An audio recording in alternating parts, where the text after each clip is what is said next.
tem um assunto muito interessante para a gente abordar também. Eu já conversei com outras pessoas aqui que trabalham com batalha espiritual e eu fiz essa pergunta aqui que eu acho que ficou vazia para eles. Você me perguntou, inclusive, se crente fica endemoniado. Foi também. É. Foi também. Mas essa pergunta aqui, tudo é demônio ou há também um desvio de caráter da pessoa? Boa pergunta. Não, tem muito desvio de caráter. É mais desvio de caráter do que demônio. É porque tem gente que associa tudo ao diabo. Não, é o diabo que influencia. Mas tem um desvio de caráter. Tem a vontade de pecar. Olha, nós temos 3 inimigos, tá? O mundo, a carne e o diabo. Eu tive um professor no seminário, o nome dele é Russell Shedd. Famosíssimo, escreveu a Bíblia Chave, tem muito material bom dele. Ele era um cara que você perguntava, pastor, você pode explicar para a gente melhor aí essa tradução de João 14? Você quer em quê? Você quer o quê? Em hebraico? Você quer em grego? Ele era um homem muito humilde, assim, um homem, mas muito. E o mundo da carne e o diabo. O que é a carne, pastor? A carne você nasce com ela. A carne é uma guerra civil dentro de você. O que é uma guerra? São 2 estados lutando para tomar o poder de uma determinada nação. Então, você pega a Guerra Civil Espanhola, a Guerra Civil Americana, a guerra de Angola, foi a Guerra Civil. Então, você tinha lá os Tutsis lutando contra os Hutus. São 2 lutando para vencer, para tomar o poder. É uma guerra. Dentro do ser humano, dentro da carne do ser humano, tem um negócio chamado guerra civil. Paulo diz assim, o espírito e a carne militam contra o outro. Aquele que a carne vence, ele está semeando para a destruição. Aquele que o espírito vence é para a vida eterna. Capítulo 6 de Gálatas, né? A carne é o desejo que eu tenho de ter prazer. Por exemplo, a carne não se importa com o pecado. A carne não quer ir para a igreja, não quer ler a Bíblia, não quer ouvir podcast, não quer jejuar, porque a carne não vai para o céu. A carne nem o conhecimento ela quer, nem o saber. A carne não vai para o céu. Carne e sangue não herda o reino de Deus. Ela não quer ir. Então a carne, ela não se importa com Deus. O fulano é um carnal. Já viu quando Paulo fala sobre o cristão carnal? Sim. Ele está explicando para a gente, 1 Coríntios capítulo 1, 2 e 3, né? Tem um crente, um homem natural, que não conhece, tem um cristão carnal. Ele nasceu de novo, mas é um bebê, vive arrumando confusão, discutindo, brigando na igreja, enfim. E tem um homem espiritual que discerne tudo e ninguém é discernido. A carne, pastor, ela quer satisfação. Ela quer preencher a sua vida com sabores. Mesmo que eu quero ser feliz. Não importa se eu vou tomar a mulher do próximo, não importa se eu vou roubar, se eu vou destruir a carreira de alguém. Isso é carne. Que é o prazer. O momento sem se importar com consequências. O mundo é o sistema. Eu estou aí em 1 João capítulo 2, não ameis o mundo, nem o que o mundo há, porque tudo que é no mundo, a soberba da carne, a gulodice dos olhos, o desejo desenfreado, tudo isso é do mundo. O mundo passa a concupiscência, mas aquele que faz a vontade do Pai permanece para sempre. O que é o mundo? É um sistema. Não é o planeta Terra. Existe um sistema que é contra Deus. Hoje você vê na mídia um sistema contra Deus. Você vê um sistema contra os valores do reino, querendo destruir os princípios do reino de Deus. O mundo, ele faz de tudo para te oferecer um caminho que você não precisa de Deus. Então, o humanismo é um sistema mundano. Então, quando você fala assim, pô, fulano está no mundão, o que é isso? Esse fulano, ele está encantado, vou usar o encantamento aqui, como alternativa que o mundo está dando para Deus. Quer ver o que é o mundo na Bíblia? O mundo chama-se Babilônia. Capítulo 11. Uhum. O que acontece no capítulo 6, 7 e 8? Vem o dilúvio. Ali o dilúvio. Ali houve uma espiral de pecado desde o capítulo 3 de Gênesis. O homem vai caindo, Deus fala, chega. Aí ele pega uma família de Noé, vamos dar esperança de novo, bota numa arca. Capítulo 10 é um capítulo de genealogia. Né? 9, ele toma todos. Você conhece a história, capítulo 9, capítulo 10. Aí capítulo 11, o que os homens falam? Vamos fazer nosso nome famoso. Vamos construir uma aqui em Babel. A Torre de Babel. Em Rhodes, né? Vamos subir ao céu? O que ele está tentando escapar do juízo. Deus vai mandar outro juízo, mas eu vou estar lá em cima, eu vou escapar do juízo de Deus. O sistema babilônico é um sistema que tenta fazer com que você possa driblar o juízo de Deus. Né? Vamos fazer aqui um Neymar espiritual. Tipo assim, eu vou pecar, eu vou casar com ímpio. Já viu gente que casa em julgo desigual? Não, comigo vai dar certo, eu vou saquear o inferno. Então vai lá e casa. Você vê o que é bom para tosse. Então ele sempre acha que ele vai beber, vai fumar um baseado, e para ele não vai dar problema. Ele vai transar, não vai engravidar. O mundo é uma conspiração de entendimento, uma inteligência que faz você achar que você não precisa temer o Senhor. E o terceiro inimigo, esse sim é o diabo, é o rei dos golpes sujos, dos golpes baixos. Ele é o cara que olha o homem como uma cadeia alimentar. Deus falou para ele o seguinte, ó, você é pó e vai voltar ao pó. Ele não fala isso para Adão? Sim. E logo depois ele fala para a serpente, você vai se alimentar do pó. O diabo se alimenta de pecado do homem. Tem que ter pecado. E aí você fez a pergunta para mim, né? É caráter? Muita coisa é caráter. A pessoa gosta de pecar. Tem muita gente, pastor. Gosta de pecar pelo instinto, por herdar essa porque natureza. É bom pecar. Por herdar essa natureza pecaminosa do homem lá do Éden? Fábio, pecar produz prazer. Se pecar não desse prazer, ninguém pecava. Se não fosse bom. Fazer fofoca. Sabia que fazer fofoca dá prazer? Dá. Você se sente... Você viu fulano? O que você está dizendo? Eu sou melhor do que ele. Mentir dá prazer. Fazer os outros de trouxa dá prazer.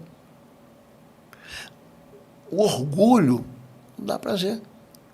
É por isso que quando você fala em servir, em se humilhar... Eu vou pregar numa igreja, a primeira coisa que eu faço, a gente orou aqui antes, o pessoal não está no podcast, oração é uma humilhação. Você está dizendo para Deus, Deus, eu não consigo sozinho. Eu não posso. Eu vou pregar, eu digo para Deus, Deus, eu me humilho.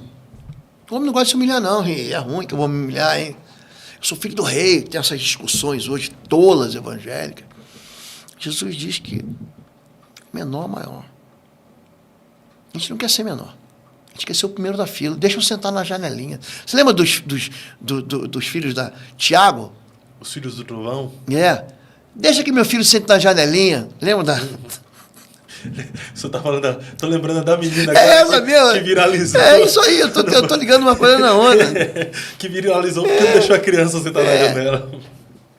Irmão, assim para as pessoas entenderem com clareza. Tem muita gente que gosta do pecado. Tem muita gente... Eu já fiz libertações que me custaram muito empenho. No final a pessoa falou assim, eu vou voltar. Eu vou voltar para o feitiço. Então vai. Tem gente que ele cai, por exemplo, o pecado do adultério, é um pecado horrível. O pecado do adultério tem um componente, não é só a agressão, a deslealdade, atrai demônios para a família da pessoa. Uma família, um casal que está em adultério, atrai abuso sexual. Já reparou? Davi se deitou com a vizinha, a filha estuprada dentro de casa. Pelo próprio irmão. Desgraça financeira. Endemoniamento da cama. Então, existe uma série de componentes que desgraçam. Você vê, Sansão era um cara ungido por Deus. Cara, ele rasgou um leão como quem rasga uma folha. Antes do nascimento já foi ungido. Ele pega uma queixada de jumento e mata 1000. Tem 3 pessoas com unção de 1000 na Bíblia. Saul, que matou os milhares, e Sansão. Só um tem unção de 10.000, que é Davi. Esse cara era o cara. Ele não podia ver o rabo de saia. A história dele entre o capítulo 13 de Juízes e o capítulo 16 de Juízes, ele em 4 capítulos, ele fica, né? Fulano ficou. Ele fica com 3 mulheres diferentes. Gente, sabe o que destrói ele? Ele briga com todo mundo, é aquele cara do UFC, do MMA, que bate em todo mundo. Ele varreu todas as categorias. Mas ele vai a nocaute por causa do rabo de saia. Uma mulher. Uma mulher encantou ele. Esse espírito de sedução, a gente chama espírito de Dagon, é a entidade dos filisteus, aquele sereio, homem, é uma unidade de encantamento. Então, você ensina a pessoa vai, cai em adultério, você restaura, dá um trabalho. Você restaura o casamento. A maior dificuldade não é nem o perdão no adultério, sabia? É restaurar a confiança. Vem cá, você agora vai abrir teu WhatsApp, tua esposa vai ver tudo, ela tem que saber contar na tua conta corrente, ela tem que saber com quem você fala no Instagram, você tem que saber. A pessoa quando esconde, você pode pegar meu celular aqui e ver o que você quiser. Não tenho nada para esconder. Minha vida tem que ser transparente. Agora, quando a pessoa começa a pagar rastro da internet, conversa de WhatsApp, não pode saber em que eu gastei, eu tenho que prestar conta. É uma só carne, né? A transparência... Aí, passou aquilo ali, passou em 2, o cara cai em adultério de novo. Tem gente que diz assim, a carne é fraca. Eu sempre digo, a carne é fraca, mas o pecado é vitamina. Tem pessoas, pastor, que a questão é caráter. Mas a deformidade de caráter leva a uma opressão demoníaca, né? A opressão é que o diabo se aproveita do mau caratismo. Davi, ele pecou com Batseba. Por quê? Por causa de demônio? Não. Ele olhou para ela e falou assim, pô, sou rei. E ele chegou, mandou um zap. Mandou um mensageiro, o amigo dele falou, sai fora que essa mulher é casada. Ela é filha de Eliã, ela é casada com Urias. Ele falou, não, eu só vou fazer um discipulado com ela. Só vou bater um papo. Cara, a mulher com 1 ano longe do cara, do marido. E ele galanteador. Davi ganhava todo mundo. Ele era o herói da nação, o rei. Ele teve uma noitada com ela. Foi uma noitada que desgraçou. Sabe quanto tempo demorou a restauração daí? Quanto? 13 anos. Meu Deus. É que a gente vai lendo ali, segundo Samuel, né? Você pensa que foi rápido, né? Passaram 2 anos, aí ele perde um filho, aí o filho mata outro filho. Ele perdeu 4 filhos nessa brincadeira aí. Ele chega Natan para conversar com ele e fala assim, Natan foi lá, o profeta. É interessante que o pessoal acha que o profeta é o cara que mete o dedo na cara e acusa de pecar. Você fez isso, faz isso. Isso é um protocolo profético. Protocolo. O profeta chega para o rei, Paulo, eu converso com você, estou com um problema aí. E como você foi pastor de ovelhas, Davi, lembra que você era pastor? O profeta Natan é muito inteligente. Ele não chega jogando na cara, esfregando os problemas, jogando no ventilador. Estou com problema de 2 agricultores, 2 pecuaristas. Um tem uma ovelha só, o outro tinha um monte de ovelha. Sabe esse cara que tinha um monte de ovelha? Ele recebe um visitante. Ele, em vez de pegar uma das ovelhas e entregar para o visitante, ele foi na casa do vizinho que só tinha uma. Aquela ovelha comia na mesa com ele, deitava na cama com ele, dormia com ele, e matou ela. Davi, o quê? O cara que fez isso vai pagar 4 vezes mais. Porque a lei mandava pagar 2 vezes mais. Mas Davi está com tanta raiva. Olha como é que o culpado, ele tem um martelo de juiz na mão. Ele não perdoa, não. Quando você olha, eu vou conversando no gabinete, quando é que você vê que a pessoa é culpada? Quando ela não expressa misericórdia com o pecado dos outros. Deus. Ela falou, opa, tem culpa aí. O pecador, ele é um juiz muito duro. Ele é um legalista, né? Ele é. Aí Davi falou, o cara que fez vai perder 4. Ele falou, foi você, tu és o homem. Aí ele perde. Ele vai perdendo um atrás do outro, né? Ele perde Aminon, ele perde Absalão, ele perde o filho dele com Batseba, o menininho morre, sim, e ele perde Adonias pela espada de Sansão. Então... E ainda teve que chorar o abuso da sua filha Tamar. Lembra que eu falei que quando manifesta a pomba gira, manifesta Exu? A sensualidade manifesta junto com o espírito de morte. Já viu a quantidade de assassinato que tem porque o cara mexeu com a mulher do outro, deitou? Já viu isso? Sim. O espírito de sensualidade anda de mão dada com o espírito de morte. De mão dada. Isso é forte. Pastor.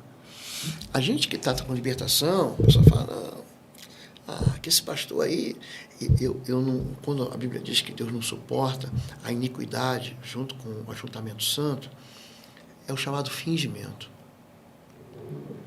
Pastor, a pessoa acha que é porque ela veste um terno, bota uma saia. Eu sei que deve haver santidade no vestir, mas a aparência é muito mentirosa, Fábio. É enganosa, né? a mão de um homem aparece em Daniel capítulo 5. Mene, Tekel, Persim. O que a mão escreve para o rei Beltesazar? Fala assim, ó, o Senhor contou os teus dias, te pesou numa balança e te encontrou em falso. O que é pesar na balança? Né? É Provérbios 16, 2. Deus, ele pesa o espírito. Pesar o espírito é pesar a intenção. 2 Timóteo, capítulo 2, verso 15, procura apresentar-te a Deus. Então, as pessoas querem se apresentar para as próprias pessoas. Olha como é que eu sou bonito. Olha como é que eu prego. Olha como é que eu canto. Olha como é que eu toco. Olha como é que eu sou caridoso. Olha como é que eu sou perfeitão. Procura apresentar-te a Deus aprovado. Quer dizer, ele aprovado diante dos homens, Saul. Reprovado diante de Deus. Deus disse assim, o Senhor rasgou de ti o reino. Como obreiro que não tem do que se envergonhar. O que é a vergonha? É aquilo que eu escondo. Peraí, eu estou com uma doença na mão. Eu vou esconder. Quando você esconde a sujeira, você dá uma de Adão. Adão olhou para ele e falou assim, ih, eu estou nu. Aí o que ele faz? Cata a folha de fogo. Ele não se esconde? Sim, sim. Se você souber quem eu sou, você não vai me amar, então vamos esconder. Então, o pecado, ele envergonha e faz a pessoa se esconder.